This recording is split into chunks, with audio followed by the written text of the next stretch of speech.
Ladies and gentlemen, boys and girls, Clydeside, stateside, worldwide, rise up. The Scottish Falcons are back. And a little impromptu episode tonight for episode 31. I'm joined as always by my brother. I really did say there was no pressure, but he wouldn't have had it any other way. My co-host with the most. He would never miss a chance to rant about this coaching staff, and I'm sure he has a lot to get into.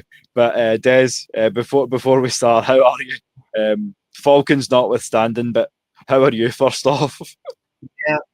Yeah, yeah. Good week. I got absolutely drenched. And if people don't know what drenched means being out in the rain and getting really, really soaked. So I get drenched today with doing work. So, it's been a fun week. But I mean Sunday. What can we say about Sunday? Um, Well, there's a lot to get into, but before we do, a shout out to, as I say, he's in here before we are. There's every time Tony Hall, the Red and Blacks as always. So thank you as always for tuning in, Tony. We'll try and keep it as PG-13 as possible tonight. We do kind of add that parental advisory warning as standard nowadays because we know how things are subject to go. But no, when you're talking about Sunday, I'll try and start with the positives if we can. Tyler Algier, a career high 5th touchdown on the season. So we love to see that. I feel like if you were ever in question as to the mobility level of Michael Penix Jr., I feel like the fact that he had to run for his life for most of the game proved that he can move also. So that was something to see, although I don't know whether you can really call it a positive so much. But no, this coaching staff is inadequate. And as I said in the group chat that we have backstage, the certain players we've got in key areas are just not the dudes. JD Bertrand, I'm going to single out. I've mentioned his name a few times, but he's not. He lacks the physical strength. To coin an old term that you'd maybe use in the south, he's not wide enough in the ass. He's not bringing quite enough pop, and as I say, his only movement seems to be backwards, and that's not what you want from somebody who's playing that kind of Mike role. Essentially, as I say, you're covering Tyler Warren, who's a beast, but there's. I mean, you can't blame the boy for not being up to the NFL standards at the moment. The issue I've got is, and again, I'll say Jeff Ulbrich. I mean, whoever's making the decision to put him out there, I don't know, because he needs another season at least before he starts seeing a field again. He comes across really, really, really slow. You're watching him, and just the movement. It's slower than everybody around him. So, but I mean, everything's inept with this coaching staff. I will say that I'm going to leave Jeff Ulbrich off whatever we say about the coaching staff, because that defense on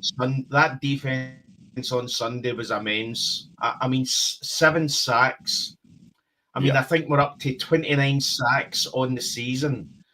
And while we're discussing this, I'm going to just say that I put out a tweet saying that to fire Robinson, fire Raheem Morris, and put Jeff Ulbrich in as effectively caretaker manager. And I think I got about nearly 1,700 likes. Now, we need to speak about the elephant in the room. This defense, this turnaround on this defense has been nothing short of miraculous.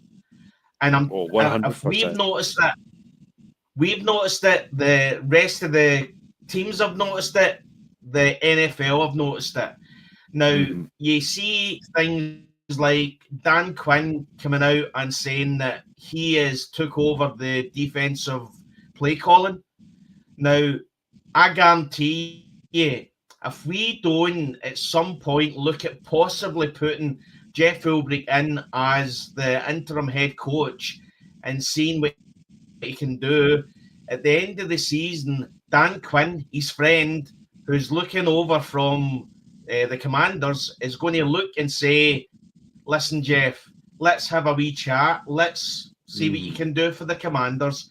And we'll have lost them. So we're at that point where we're in the Shanahan issue where if we don't do anything with him now, we're going to lose him. Because, if this defense continues on the way it is, then he's going to be discussed in coaching roles, as in head coaching roles. Now, I know he had the interim with New York Jets, but New York Jets is a dumpster fire. We all know that. Nobody's successful in New York. You see what Robert Saleh's doing for the San Francisco 49ers in defense, and he failed. So you can't take what happened at the Jets as gospel, and that's what's going to happen with the Falcons. The Falcons are a far, far, far superior team. But from my point of view, if you look what he's done with this defense, it's miraculous.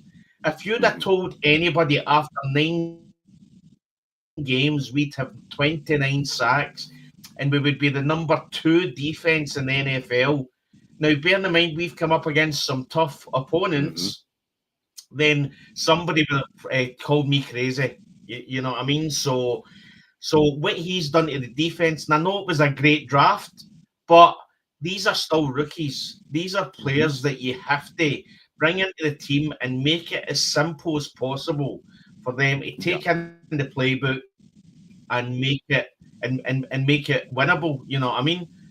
But we're at a point where Jeff Ulbrich is either going to be here at the end of the season as the new head coach, or he's going to be somewhere else. Because if there's going to be a coaching change, he's not going to be here for that. And that's the biggest thing. And that's what I was going to say in agreement. Yeah, because I mean, if we don't, obviously, as I say in the banner, Des, as well, like, we've come to a point in the season now where it's almost like, why not? Why wouldn't you at least experiment with that? Because we've proven over the last season and a half that the way it is right now is not the way. So obviously, we're on a 4-game skid now, 3-6. The season's essentially over. I was mad enough, and shout out to Miss Christie down in the chat. Lady Bird's always repping. We always rise up. Your wings are bruised, never broken. And that's the way we tend to look at it. You get beaten down, but you never stay down for long. But yeah, what was I saying? Sorry. Yeah, you were talking about the record. Yeah, so yeah, we're 3-6. There's a 4-game skid. So I mean, at this point in the season, why wouldn't you like throw your end in with Jeff Ulbrich? He's proved that he's the man for this team, at least from a defensive standpoint. As I say, we need to fix the problem of offensive coaching, and that's a big one for me. I mean, I try to take a bias out of the equation, which is why a lot of people have come for me before about saying Steve Sarkisian, and they're like, "Oh, you're going to throw that in because you're a Texas fan," and I'm like, "No, not at all. I'm going to throw that in the mix because I know this man knows how to utilize Bijan Robinson. I've seen him do it for fucking 4 years, so I know that he knows what the kid can do, and if you're going to make it so obvious that he's the center point of your offense, then make it. Then you know what to do. You know what I'm saying, Des? You know what I mean? So that's how I feel about it. To be honest, that is the most Atlanta Falcons coaching choice. That would be it. Go back to Steve Sarkisian, and I see it from your point of view and what he done with Bijan Robinson. But the way I look at it is you Clint Kubiak. You know what I mean? He's doing it at Seattle Seahawks. His offense is literally. His offense, it literally looks a bit like what happened with Atlanta in 2016, where they're starting to steamroll over people with this offense. You know what I mean? You look at, again, as a offensive coordinator, you look at Mike McDaniel, And when I say Mike McDaniel, I mean, actually, somebody on Twitter, I can't remember who it was, had mentioned how it seems to be that these play calls on offense are for right-handed players, because you see Penix sometimes turn round and there's nobody there.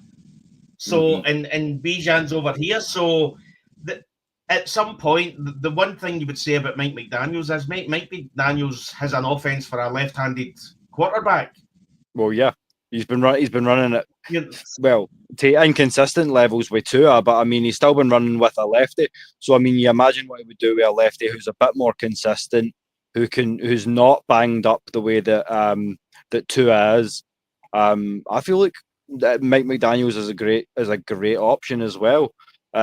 One thing I will say, I know a lot of Falcons fans have been saying we should bring in Dayball, but his main focus and his mentality is quarterback designed runs. And I'm not being funny, Jackson Dart is getting his head knocked off.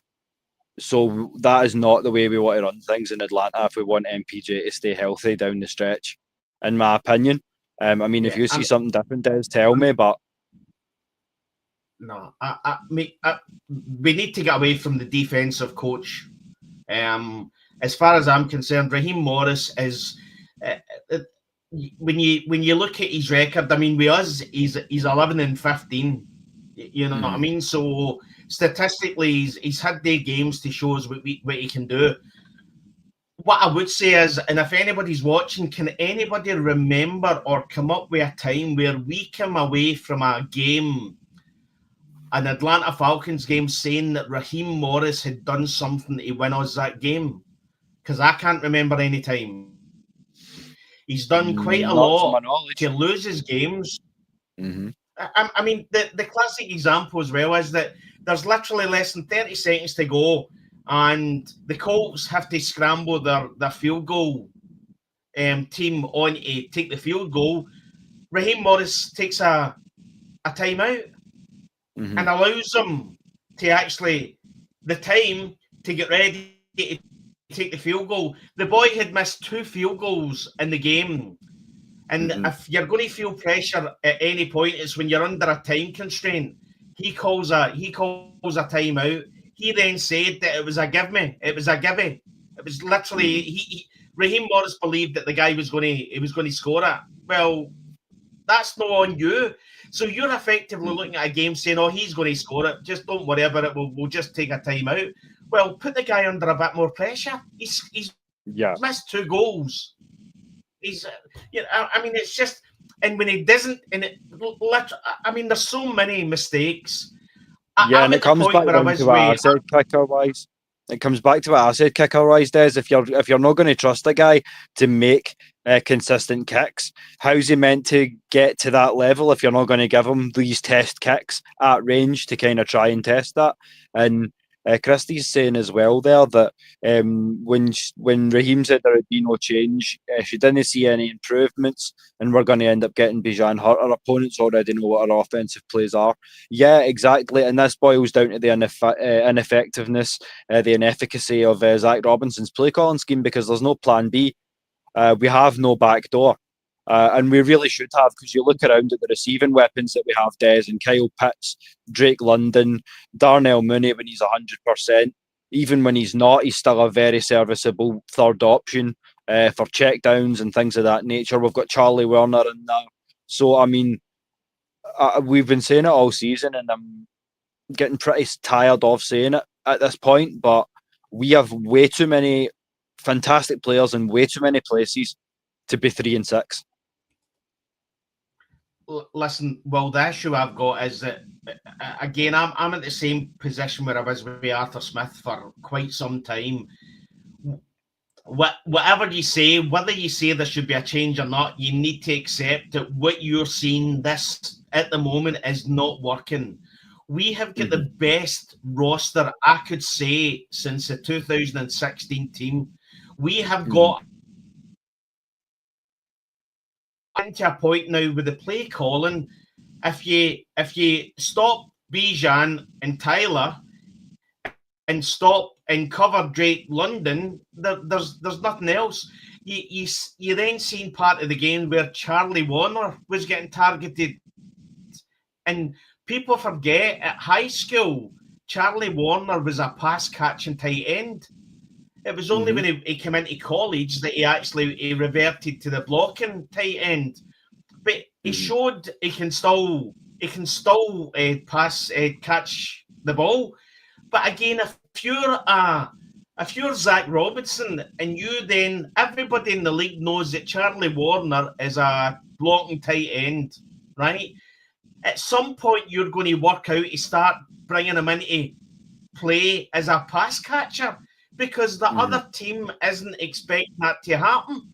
But again, I'll say it again. The only one thing that we've seen for this offense that I thought that's good was the Felipe Franks when he went up when he went to snap the ball. Was that against I think was that against San Francisco or Washington or and again San Francisco, I think. Yeah, and we've not done it again. You know what I mean? No. It literally they went offside because of that. But again, there's nothing exciting about this offense and the play calls from this offense.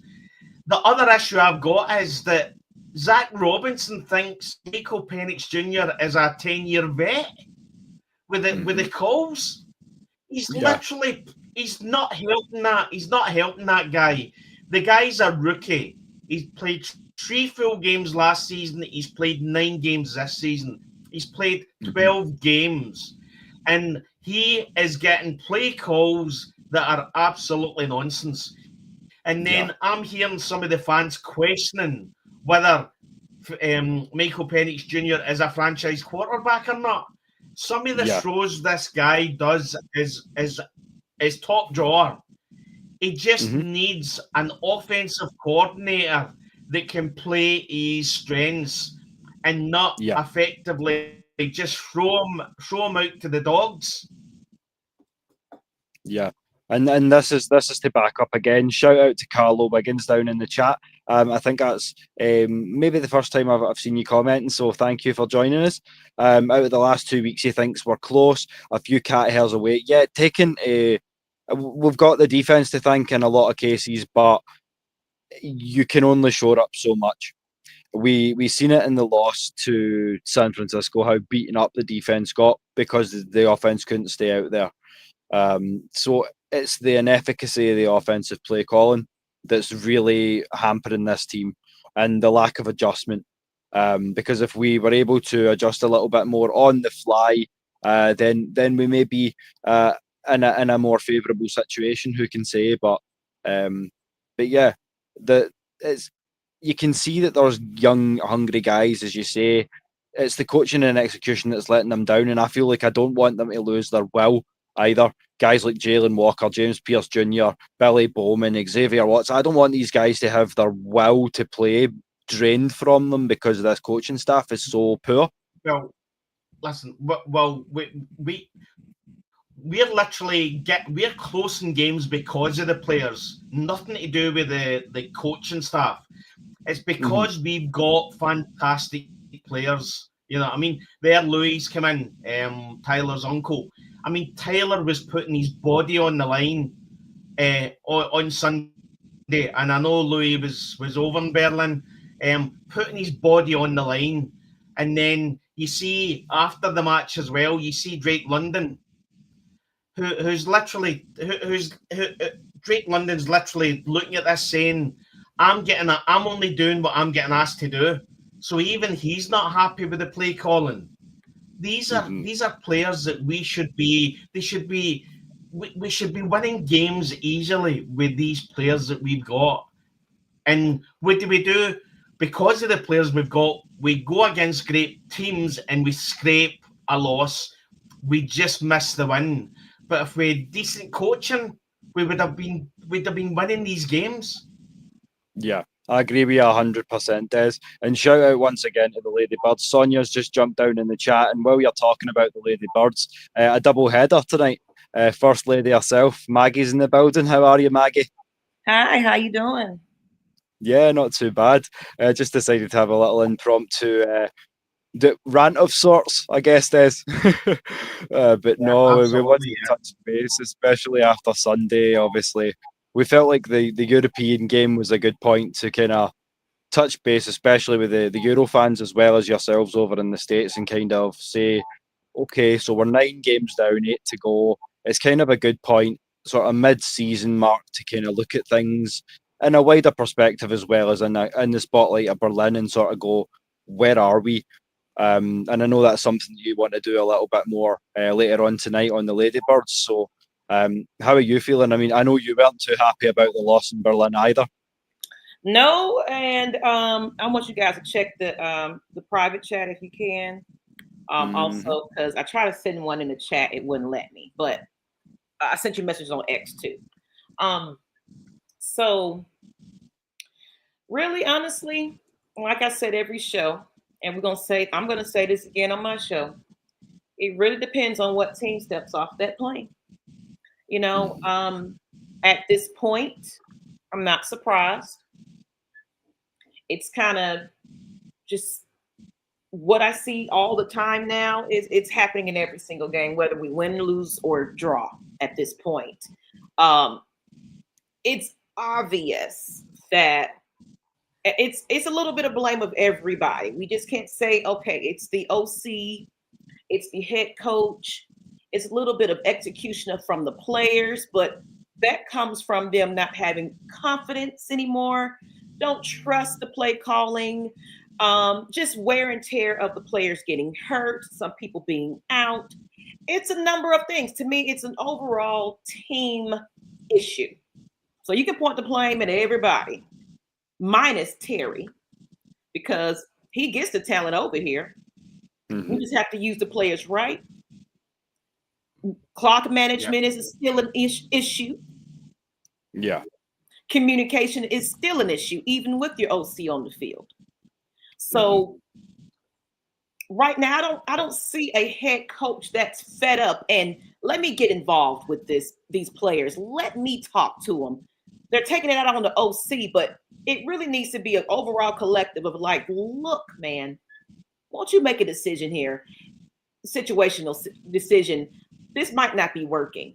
Or look at what's going on with your players.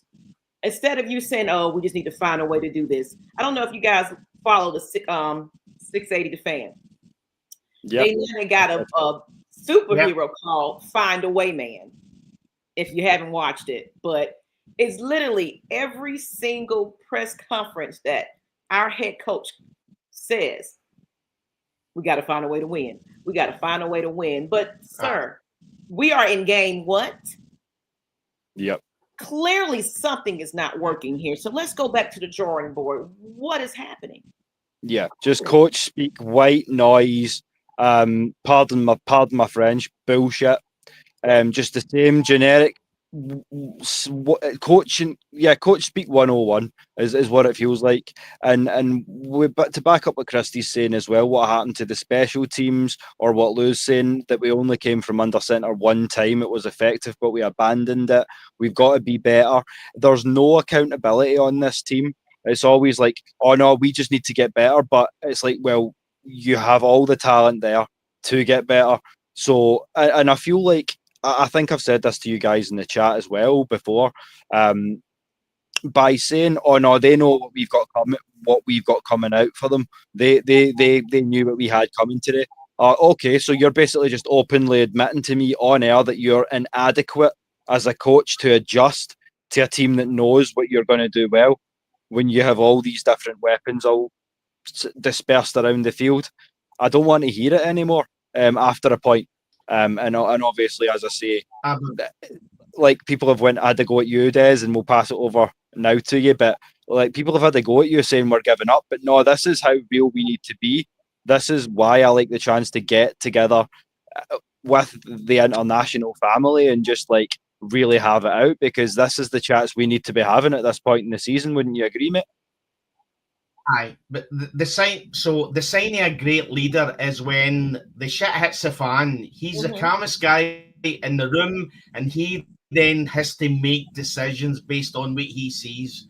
He's come out after 4 losses and said there's not going to be any changes. Then you look at Detroit Lions. Dan Campbell's come out and said that he's taking over play calling from, I think, his defensive coordinator. Dan Quinn has come out and said he's taking over play calling from his defensive coordinator. Now, you know, you look at the teams that want to win and they see 1.5 games, a bad play, they're changing it. They want it changed. They don't want to see any more of this. We then look back to last year when we had to go 5 games when Kirk Cousins was literally in the toilet play-wise. We still continued, even after game 2, when we could see that there was something wrong with Kirk Cousins, nothing changed.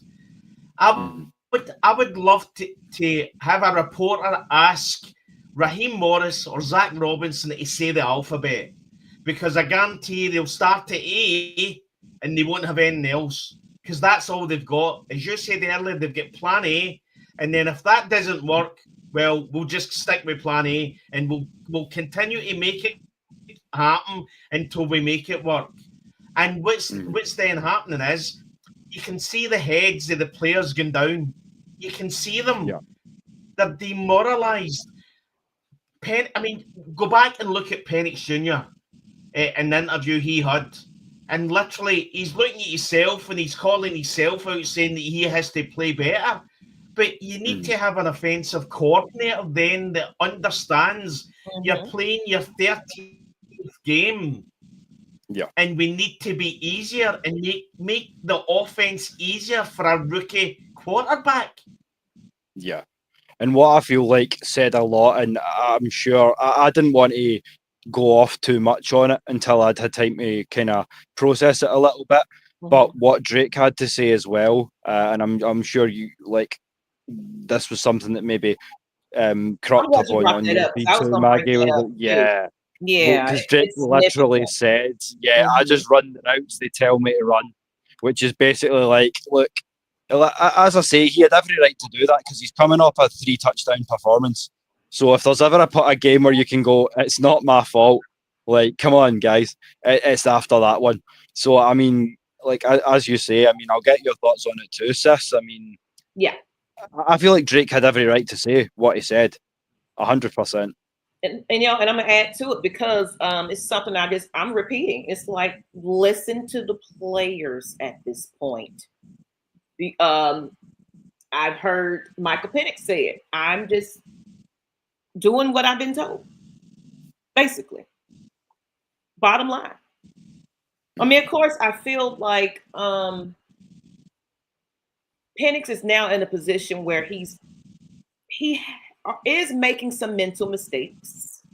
You know, he is. I'm going to say that. But when you don't put your quarterback in a position to, you know, fix those mistakes, see the errors, and you're not coaching him to, okay, this is the way it needs to be. Let's switch it up here. It's a little blame on everybody. So I don't think his confidence is no longer here.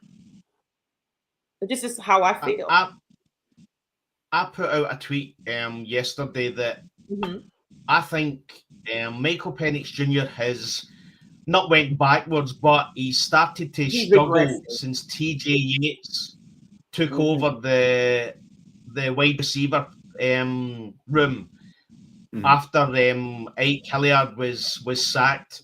Now, the other thing to look at as well is if you're Drake London or you're Michael Penix Jr. and you want to effectively say that you're not happy with something, look at the last guy and what happened to the last guy that said he wasn't happy with something that had happened in the building. Him on out of here. He's gone.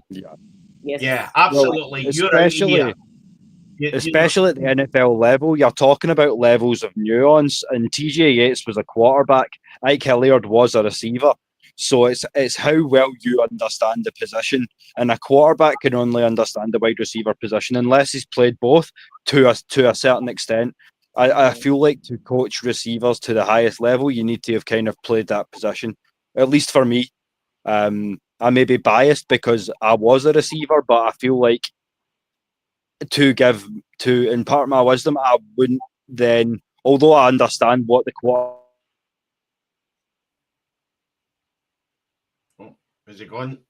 Oh, yeah, he's frozen. While he's gone. Come back in, I'm gonna just go ahead and what I want to add to that. Hold on, I'm trying to regather what my thoughts was.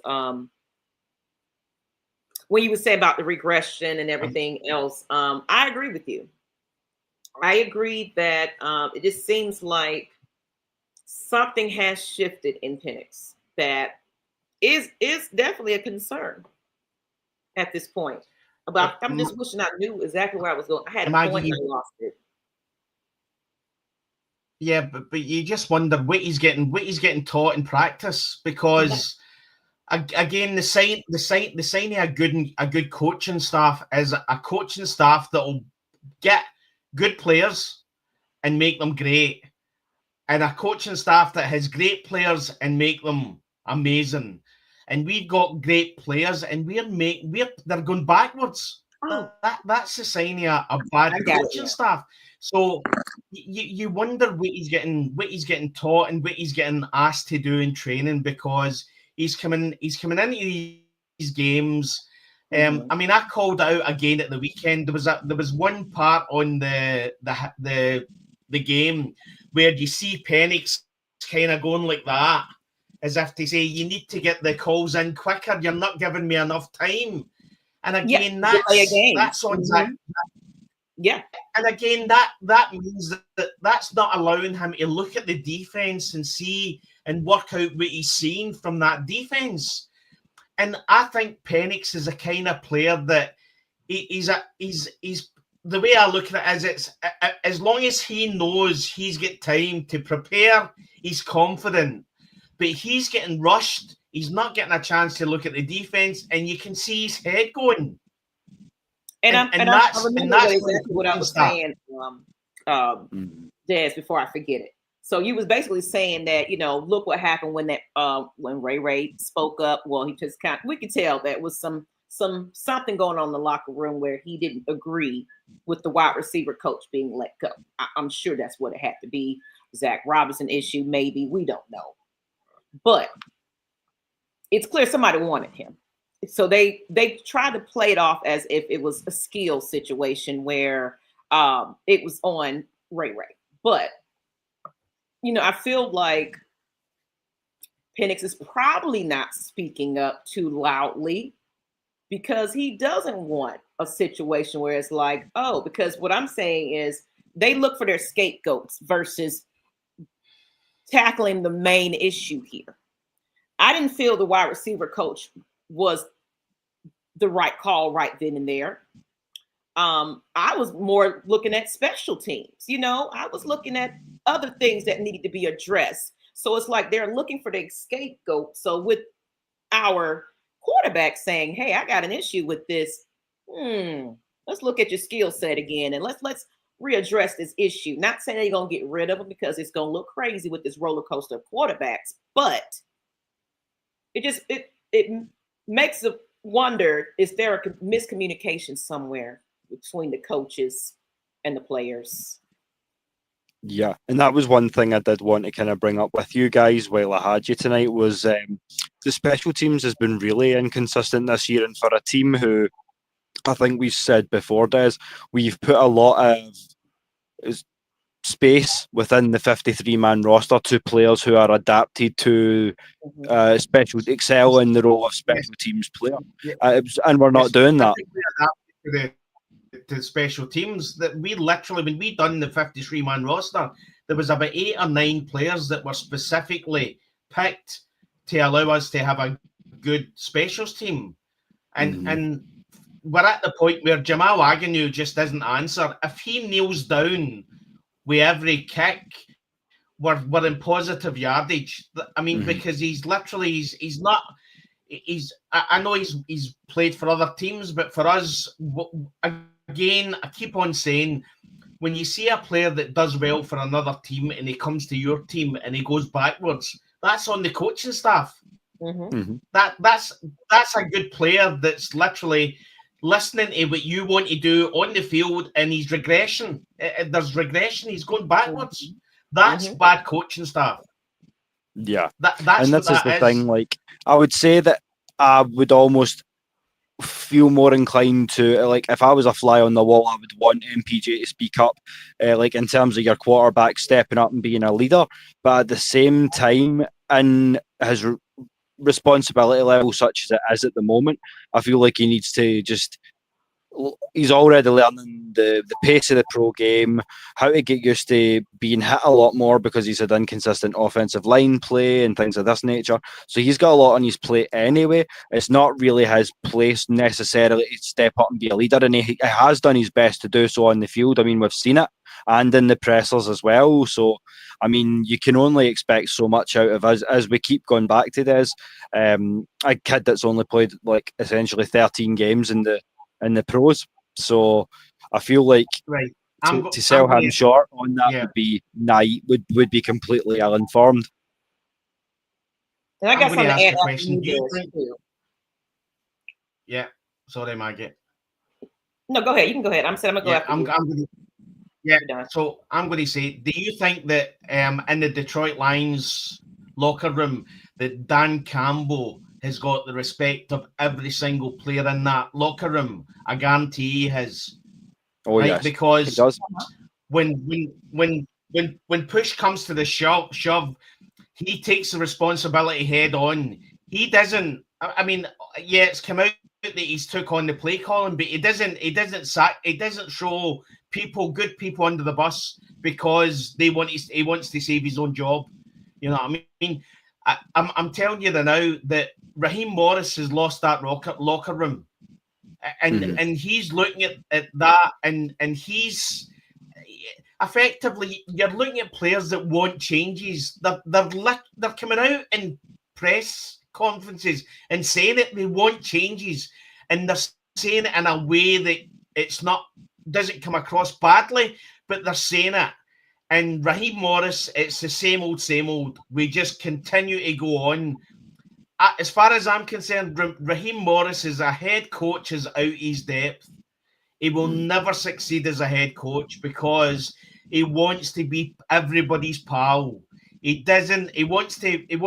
You see him at the start of press conferences after last week, with the wee laugh to D. Ledbetter and the wee jokes and that.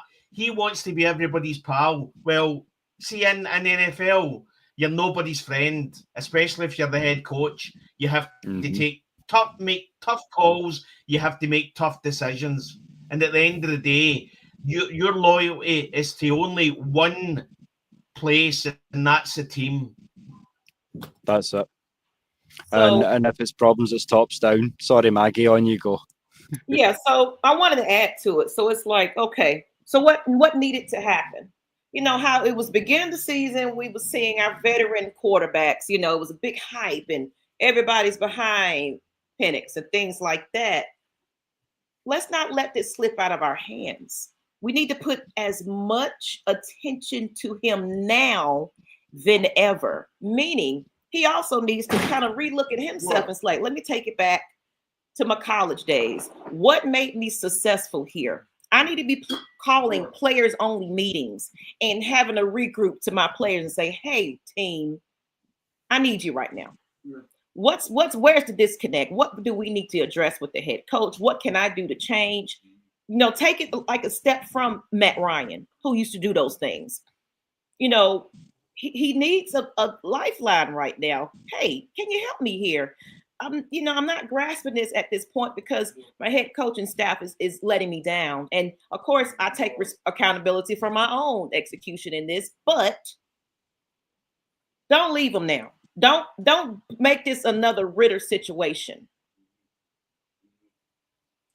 And that's just where I agree. The kid's way too good. Die on the hill. Yeah, I'm going to die on the hill that Michael Penix Jr. is a franchise quarterback. I have seen enough from that man to say that under the right leadership, that boy could be special and he could take us to the promised land. Absolutely. But at this moment, all I see is disillusion when I watch him. The play calls are coming in late. I don't think he's happy with some of the play calls. If you watch some of the game, there's parts where he's effectively calling the plays himself. You see him go, whether he's getting that from Zach Robinson or not, but there was times that you could see him literally looking at his wee thing on his wrist and calling the plays. And it's getting to a point that I think he's had enough. He's Zach Robinson, and I think he's had enough of this coaching staff. And I'm pretty sure I had a couple of Czech Zulu. And basically what I got from seeing that down in the field is that Czech Zulu means I don't care what you're calling. I'm sending Kyle on a fade, like a basically straight go. I've seen that a couple of times and it was always off a Czech Zulu. So I think he's starting to install his own audibles. I don't know if this is something that's been there since training camp or not. If it's something you maybe heard, Maggie, in pre-season, but I don't know if that's new or if that's maybe MPJ stepping up and going, no, see if the play calls aren't coming, I've got you boys, because he promised in the pre-season that he would. So I don't know. Maybe it is something. It could be just that communication. I mean, he just don't feel like I think he's lost at this point. I just don't feel. I don't see the urgency. I don't see the push to make those quick decisions and say, "Fuck you, head coach. Fuck you, offensive coordinator. I'm going to make the decision real quick." And then my thing is, he's not utilizing his feet as well. And sometimes I'm saying, like, if you got a couple of yards, and I know he said throw it, just run it. You can get that. Third downs, conversions, 0 to 8, 0 to 8. Can you explain that to me? No, it's pretty crazy. What I would say, if you've got Tyler Algier and Bijan Robinson, why should your quarterback have to run? You know what I mean? That's the biggest thing that makes me mad. We've got an offense that's probably stacked to the hilt. I mean, the fantastic offense. And we've got a rookie quarterback who I think is going to special. And we're destroying that game after game.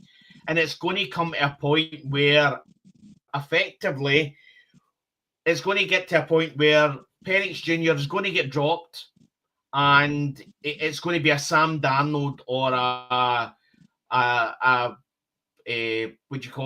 Baker Mayfield, or it's going to be one of these situations where effectively we break the guy so much that it's going to take years for him to come back. Yeah, because that's what I see when I'm watching that offense. We're going to lose a lot of players that they want their money. Yeah. And I mean, as Louis says, that's the only thing that's keeping us in games is the fact that the defense have confidence in their leader, in Ulbrich, and there's been no such confidence from an offensive standpoint. I'm not 100% sure who it is that's scheming up the specials either, but I would probably like a word with them as well if I'm in charge of this whole thing. But no, it's not good enough. Confidence in their coach. I'll tell you who's got confidence in their coach. The defense. The defense is literally terrorizing quarterbacks. So in that coaching room, there's one coach that stands out above all others. Now, do you remember when we had that before in 2016? There was one coach who stood out above all others. And what did he do? He went to San Francisco 49ers. Yep. You know what I mean? As I say, we're going to lose Jeff Ulbrich, whether we like it or not, because the miraculous turnaround he's done to this defense and the way the players in that defense scheme play for him, they believe him 1,000%. But unfortunately, the offense have not got a clue what Zach Robinson wants to do, and that's the biggest issue. Yeah. And from what I can kind of ascertain, there's been no offensive meetings called. We've heard nothing about Z-Rob's had to take a step back, get his guys in. Like, there's been no adjustments made in that way. Like we've been saying, there's been no coaching adjustments, which is the big thing. No one's been fired. But at the end of the day, if I'm sitting in this position, I'm going like, nah, we are not getting on any plane back to the States until I get every one of you inside an office. We sit down with this thing and we find out what the fuck is going on. Because, like, I know that, like, I feel like I've said it 3 times alone in this episode, but we're too good to be in this position. And then just look at our history. Dan Quinn was out the door when there was something like this. Mm-hmm. When we was losing back to back to back, it was like, hey, you got to go now. So. And that's when the questions get real big, because Des, you and I have had this one out before. I'm not sure if I've mentioned it to you yet, Maggie, but I mean, when you talk about top down, do you feel like this could be maybe Arthur Blank's final year in charge before stepping down? I mean, not to in any way negate his contributions to the Falcons or to the city of Atlanta as a whole, but just it seems like his loyalty to people who have been proven inadequate is concerning at this point. It is. Because and we just gonna keep saying it, but Rich McKay, why is he in the meetings and these locker in the meetings for these business decisions for the team of the NFL when you're not even supposed to be involved in it? You're the president of whatever, but I feel like you have a last minute, even when the meeting's done, you'll whisper in his ear, hey, I think just me and you, this needs to happen. Mm-hmm. I feel like there still is a heavy influence. I'll tell you what I think should happen. They should let Terry cook, leave Terry to do it. Stay away from him, leave him to do it, leave him to bring in his own coach. The time for me when I knew that that the Atlanta Falcons was an issue as a franchise was when they hired Arthur Smith before they hired Terry Fontenot. Now, that's backwards. If you want to bring in a general manager, you bring in the general manager, then you discuss with that general manager who he wants to bring in as the head coach. And literally, there's a video out there where the two of them come in to the practice park, and they meet in the middle, and that's them. That was a joke that was them meeting for the first time. Absolute garbage. Terry Fontenot has shown if he's left alone with this draft, they can turn around a defense in a second. Yeah, and you may not always like it. This is something this is something we've said on many occasions. You may not always like the look of where he's going. I've heard it said about where we took Bijan. I've heard it about Kyle. I've heard it said about when we, even back as far as when we double dipped to take McGarry and Lundstrom that year. There's the constant naysaying about, oh no, that's not the way. That's not the way. Just leave it. It's been a process, and we can finally see where the process is getting. Because I mean, the defense is ace. The offensive line, when it's healthy, is one of the best in the league. The receiving core, when it's healthy, is one of the best in the league. We've got a fantastic two-headed monster in the backfield as well. So if we can get the coaching right, there's nothing stopping us. And correction, it was Arthur Smith that they did, I think, mid-season. Or was it Dan Quinn? It was somebody they did mid-season. But I absolutely agree with you both there. At this point, when all the chips are down and you're looking at it, and it's like, it really needs to be back on Terry. Like, you see what he does with the scouting. You see what he does with the draft, the cap space. He's bringing in the talent. That's not the issue. So we need him to be able to make a decision on who he wants to come in and be a head coach to this team. It just makes all this. And then after that, then you cross out all your X's and O's at this point, because it's like, now We done did everything we possibly can to see how we can make this team a winning team. We tried it with Terry. We tried it with the head coach. We tried this. We tried that. We switch it up here. If Terry doesn't get the job done after that, then you start really blowing up the team after this point. Like, okay, what the hell now we need to do? We need to just cross it all out. But now we need to start looking at a different avenue of letting him pick his head coach. Mm-hmm. I mean, what I would say is look at Brandon Dorlus on Sunday, a 4th-round pick last year, and he was terrorizing that O-line, absolutely terrorizing that O-line. Ororo, when we moved up to get him, everybody said that it was a bad call. And why did we give up draft capital to move up and get him? He's terrorizing offenses, the offensive line. You know what I mean? Mm-hmm.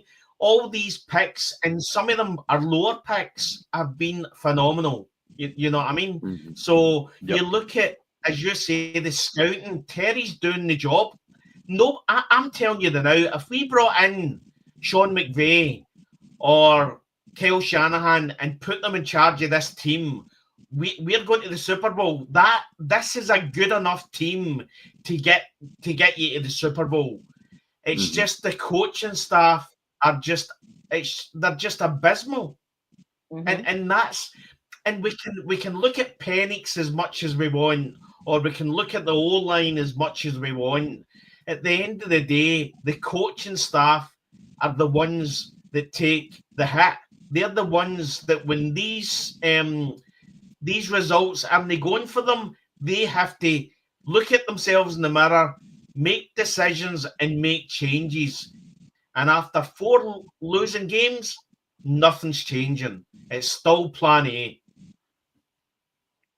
And this is where we reach the point of not defeatist, but realist with things, because as we were joking about in the back just before the show started, you had a little bit of a sparring match on X over the fact that people were saying, oh no, you head up a Falcons podcast and you're giving up.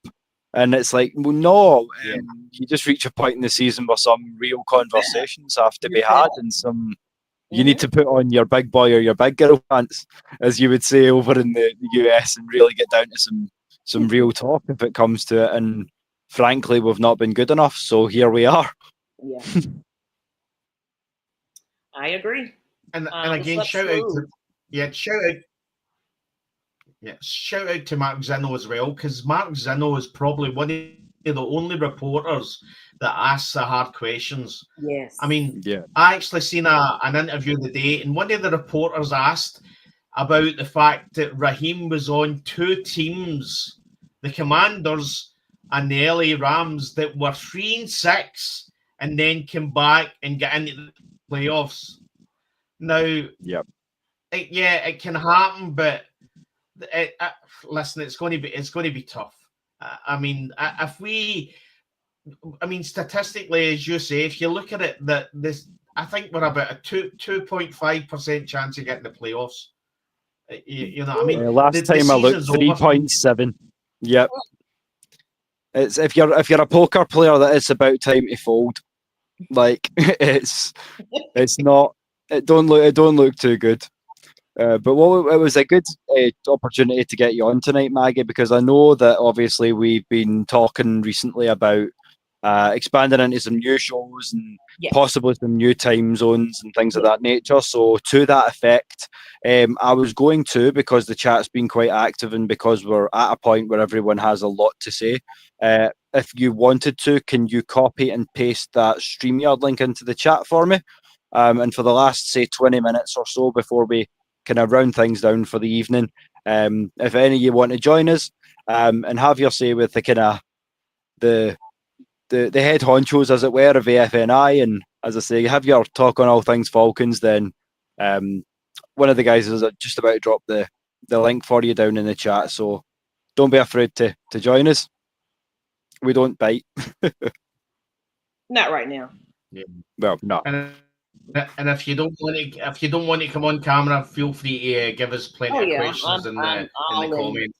Oh yeah, absolutely. That is like without the Q&A as well, I might as well just throw that up there because, as I said to Maggie and the PM as well, like tonight was completely off the cuff, but I promised you guys a watch party on Sunday, and I wasn't quite healthy enough to make good on that, so it was good to kind of get you guys on, have a wee chat, and obviously, as I say, it's after the game's a bit better because it gives you a chance to kind of recollect on everything and go, right, where are we now? Mm-hmm. And as I say, we 9 down, 8 to go. It's a good kind of point to do it, so why not? But yeah, I agree, Sonia. When you're talking top down, we're not just talking the coaching staff. The problems could be in the office, and Maggie made a good point with saying that there may be a point where it's just him in his ear. So yeah, something's got to give. I couldn't agree more with that. Yeah, at this point, it's like, because now we're realistically, let's be real. We're not making the playoffs. We really have to have a stretch of just nothing but boom, boom, boom, boom, boom, boom, boom, boom, boom, wins. Mm-hmm. And I'm not confident my team can do that. Yeah. Not at this point. I mean, any confidence I had has been beaten out of me. The love for my team will never go, but the will to conjure up score predictions and stats and stat lines and things of that nature is all but gone at this point. Yeah. We appreciate that, Carlo, and what we'll do is call it a rain check. So next time you're not at drive time and you want to get on with us, we'd love to have you. And that goes for all of you, as we always say. It's truly taking AFN worldwide, around the world, around the clock, so to speak. So if you do want to join the Kilted Revolution, just get at one of the guys that's on the panel now. Just let us know kind of where you're based around the world, as long as you're English speaking. Well, not even, because as I say, Maggie's speaking with some of the French market. If you parlez some français, and translator, I was like, look at me having a French conversation. Hell yeah, we got fingers and pies all over Europe that you all don't even know about. You got your boy Des having some fraternization with the Germans like myself, and then, as I say, for the amigos over in España, if you want to get at me, then I could do with some brushing up on my Spanish. So it would be, like, as I say, if you want to get in touch with us and join us, then you know what to do. We'll drop the socials at the end for you as well. But as always, we appreciate all the love that you always show us. As we say, it's thrilling to see, as I said to you earlier, Des, it's thrilling to go on and see the love in the comments before we've even been there to set the show out and things. So it really makes us know how appreciated we are. As I say, I mean, 31 episodes, and we like literally this one spur of the moment because I just decided, I love doing this, and I want to just get on and chat with my peoples. Yeah. Well, the one thing you can say, it's sometimes you just got to. Like I did my vent that Monday. I was going to save my vent for this show because I had a lot going on yesterday, but I like impromptu shows when you just feel like it, do it. But go ahead, Des. I can't remember what I was going to say, but no, what I do. What I was going to say is that the one thing I've learned is that although the team is terrible just now, that the Atlanta Falcons are absolutely loved worldwide. Mm-hmm. I mean, we love this. We love this franchise. We might not like what's happening sometimes, but we love this franchise. And to be honest, I would love nothing more than Raheem Morris to win every single game to the end of the season and take us to the playoffs. I'd eat my hat if he'd done it. But I would love if he did do it. But from what I've seen, I just don't think he's the right man for the job. And we need to say what we see, and that's what I see. Yeah, and exactly. That's all the teams are seeing. Yeah, and then this is it. Like, as much as it's a family and it all comes from a place of love. You know how dysfunctional family can get sometimes. So we're going to tell you how it is, and let the chips fall where they may. But at the end of the day, we'd rather that than sugarcoat it and have it not play out that way. And it's a fan that I really do want to have on the show, because he's one of those you got to stay positive the entire time, and any critique, it's one of those fake fans. It's like, I want to challenge you with that one, because how can you sit there and feel like it's, a celebration each and every time these Falcons play? So I want to challenge him, but I can't get to my Facebook right now, unfortunately. But I would love to have him on the show to kind of pick his brain a little bit. Like, let's be real. And you can count us in for the chat on that one, because, as I say, Des will back me up on this one. But the Scottish fans, when you get passion, you tend to get volume and cuss words. So we don't know how it is to be anything but real with it. Yeah. So being real to him is, you're critiquing the team. You don't follow. Like be quiet. I've earned my stripes. I feel like I've been a fan long enough to take my licks, and I can talk about them and come back and still love on them. It's just what it is. Yeah. But we got to be realistic, and we got some fans that are over there in fairy tale land. Yes, let's hold hands. These Falcons are amazing. It's like, come on. Yeah. We will be winning games. I mean, Maggie, as I say, I tell you what you need to hear, not what you want to hear. Yeah. It's not always going to be a pretty show when you come on here for the Scottish Falcons, but you will always get an honest one.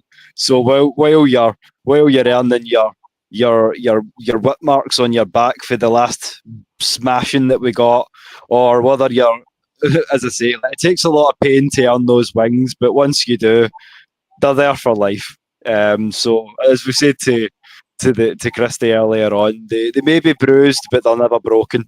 Mm-hmm. And we will be back.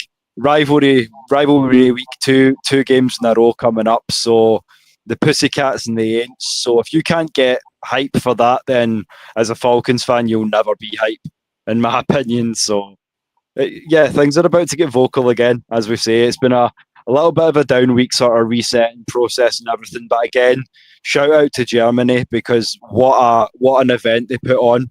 What a special sort of just atmosphere for everyone involved, whether you were a Falcons fan, a Colts fan, or any team. Because I've seen some, like every hat in the league almost was in that stadium. So it was truly amazing to see. And to be some small part of that way, our show Des is, as I say, it's humbling. So as I say, thanks again for joining me and being my partner in crime and all this nonsense. I seen Georgia tops and Florida Gators tops. There was college tops there as well. So it wasn't just NFL. It was everything. So say what you want about the Germans. The Germans love the NFL as we do in the UK. Europe loves 100%. The NFL. You know what I mean? So, but the show they put on was phenomenal. Although that is one thing I would say. Sorry, Des. And to be fair, we put on it. I mean, it was a good show from a neutral point of view. That was a great game to watch. It was certainly a great advertisement. It was a great game. Now I can say that. At least they didn't lay down. Yeah, it was close. We fought hard in a lot of places, especially defensively. I mean, 7 sacks speaks for itself. Mm-hmm. Brandon Dorlus, James Pierce Jr., Jalen Walker really seem to be stepping up as those guys. So yeah, as I say, for all the negativity and for all the rants that you may get on this channel this season for the way things have gone, there are positives. There are a lot of positives to be taken too. So as I say, if there's ever 2 teams we can bounce back against, it's going to be Carolina and New Orleans, and then the Jets after that. So I mean, let's talk again in a few weeks and see where we're at. But as I say, until then, if you want to earn your kilt, you know what to do. Get in touch. But until then, Maggie, if anybody wants to get at you, where can they get at you? Well, actually, I also want to announce too, because you mentioned it earlier. But you can find me on social media right now. My Facebook is out of commission for whatever reason they want to identify who I am.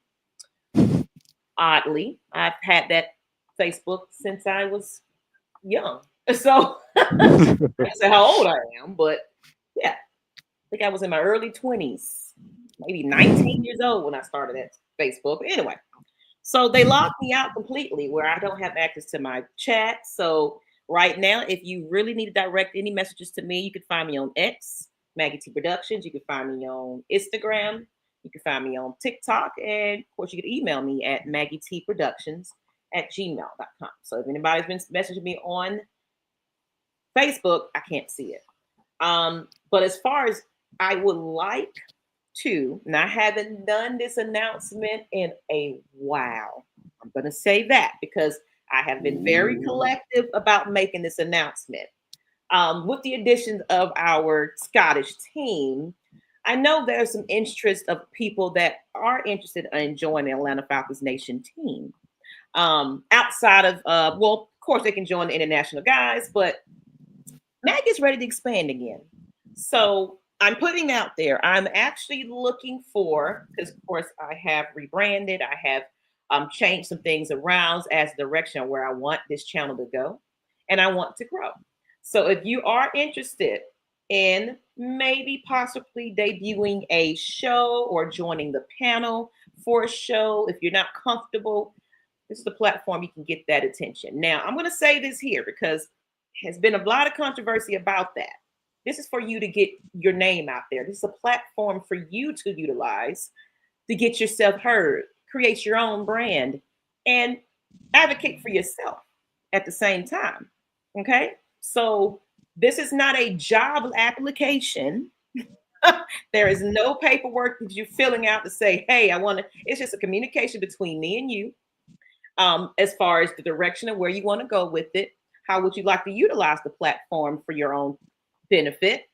But it is in the partnership to make sure that the Atlanta Falcons name, Falcons Nation name, continues to grow and build, and we build a team together. So we're working together as content creators. If that makes sense, I hope it does. But let's just set the record straight. I am not hiring anybody.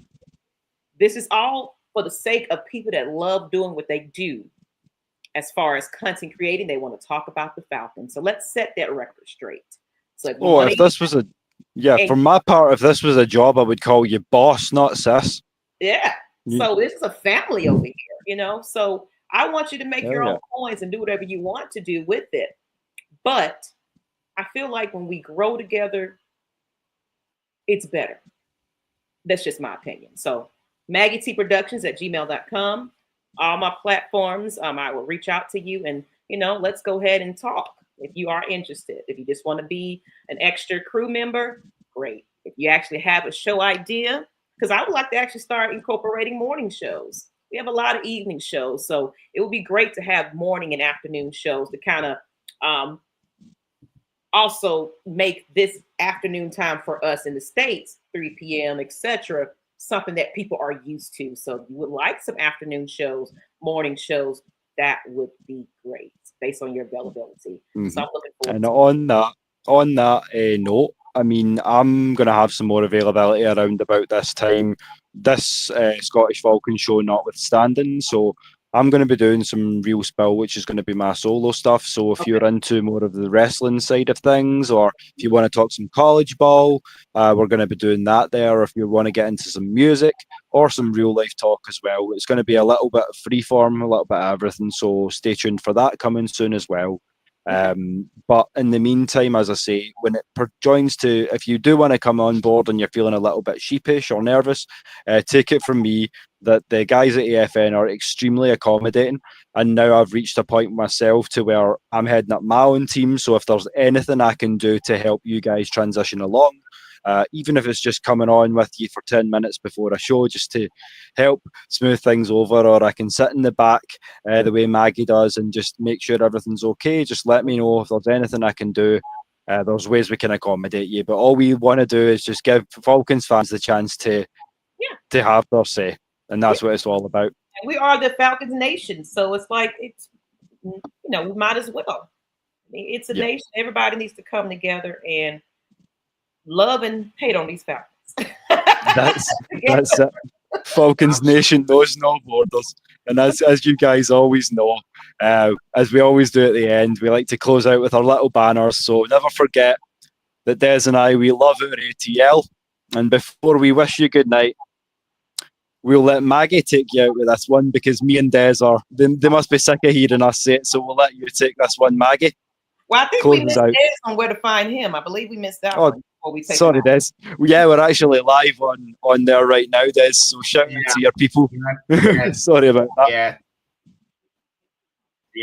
Most of the people are watching through Scottish Falcon anyway, so that's where you'll get me on X, Scottish Falcon. So no, listen, we've done 31 shows, Maggie. So once in a while we can miss out how they can get me. So I don't know how many times I've went in for the self promo and went, nah, I'm sick of talking myself up. You know what? You know where to find me at this point, and if you don't want to find me, don't find me. I'm going to be out here. If AFN's doing anything, you'll probably find me around. If not, just look for the big hairy guy with the bandana. You can't go wrong. Right. But until then, guys, Maggie, you want to give him the closing statement for us? All right. So our closing statement is: pain is international, but so is passion. Y'all have a good evening, and tune in to the Ladybirds tonight at 8 p.m. Eastern Standard Time. You need any help with that? Give me a shout, sis. See you then. Thank you. Bye, guys. Thanks, guys.